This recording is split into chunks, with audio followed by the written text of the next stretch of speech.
بسم اللہ الرحمن الرحیم۔ آج کے سبق میں ہم پڑھیں گے مصنف نے جو تصور و تصدیق کی اقسام کو بیان کیا تھا، اس کے بعد آگے ایک فائدہ بتانے لگے ہیں جس فائدے میں آپ نے نظر کی وضاحت کی ہے۔ چونکہ پچھلے سبق میں 2-3 دفعہ یہ لفظ استعمال ہوا ہے، تو مصنف نے اب علیحدہ سے اس کی وضاحت کی ہے تاکہ ہمیں پتہ چلے کہ نظر کہتے کسے ہیں۔ بسم اللہ الرحمن الرحیم۔ وَإِذَا عَلِمْتَ مَا ذَكَرْنَا أَنَّ النَّظْرِيَاتِ مُطْلَقًا تَصَوُّرِيًا كَانَ أَوْ تَصْدِيقِيًا مُفْتَقِرَةٌ إِلَى نَظْرٍ وَفِكْرٍ فَلَا بُدَّ لَكَ أَن تَعْلَمَ مَعْنَى النَّظْرِ فَأَقُولُ النَّظْرُ فِي اصْطِلَاحِهِمْ عِبَارَةٌ عَن تَرْتِيبِ أُمُورٍ مَعْلُومَةٍ لِيَتَعَدَّى ذَلِكَ التَّرْتِيبُ إِلَى تَحْصِيلِ الْمَجْهُولِ كَمَا إِذَا رَتَّبْتَ الْمَعْلُومَاتِ الْحَاصِلَةِ لَكَ من تغیر العالم عالمی وحدوث کل متغیر وتقول العالم متغیر وکل متغیر حادث فحصل لك من هذا النظر والترتیب علم قضیۃ اخرى لم یکن حاصلا لك قبل وہی العالم حادث۔ مصنف فرماتے ہیں کہ جب تو نے جان لیا جو ہم نے پیچھے ذکر کیا کہ نظریات مطلقاً، اب چاہے وہ تصوری ہوں یا تصدیقی ہوں، وہ نظر و فکر کے محتاج ہوتے ہیں، تو اب تیرے لیے یہ بھی لازمی ہے کہ تو نظر کا معنی جان لے۔ تو میں کہتا ہوں کہ نظر مناطقہ کی اصطلاح میں اس کو تعبیر کیا جاتا ہے ایسے امور معلومہ کو ترتیب دینے سے کہ یہ ترتیب مجہول کی تحصیل تک لے جائے۔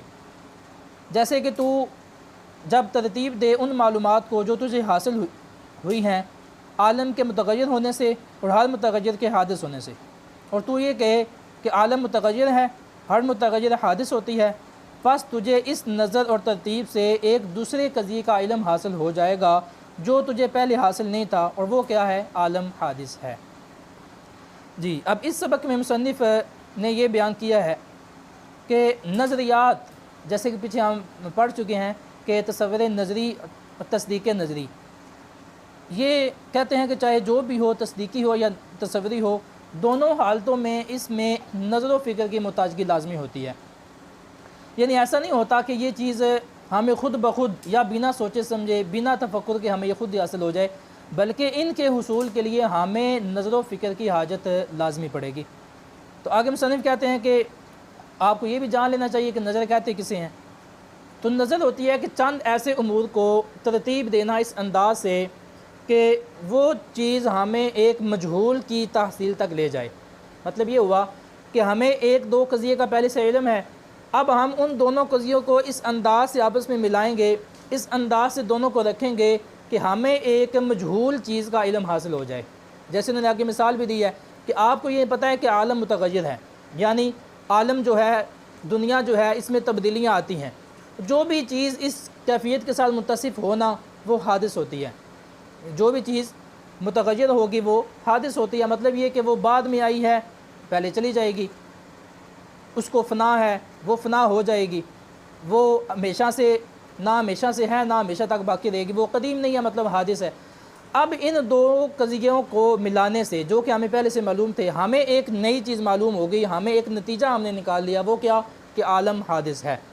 ایسے ہی آپ کوئی سی بھی مثال لے لیتے ہیں، جیسے مثال ہے، آپ کہتے ہیں کہ ہر سنی جنتی ہے، ہر سنی جنتی ہے۔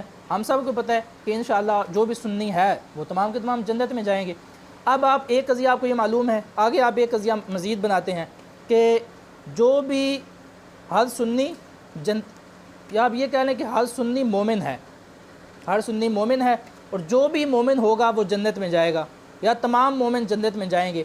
اب یہ دو قضیہ ہمیں پہلے سے معلوم تھے، اب ان دو قضیوں کو ملانے کے بعد ہمیں ایک نئی چیز حاصل ہوگی، وہ کیا؟ کہ تمام مومن جنت میں جائیں گے، یا ہر مومن جنت میں جائے گا۔ تو بالکل ایسے ہی آپ اس کے علاوہ بھی خارجی مثالیں ہیں، دنیاوی لحاظ سے آپ کوئی بھی مثال بنا سکتے ہیں۔ جیسے ایک مزید مثال آپ کو دیتا ہوں کہ زید رات کو چھپ چھپ کے گلیوں میں گھومتا ہے۔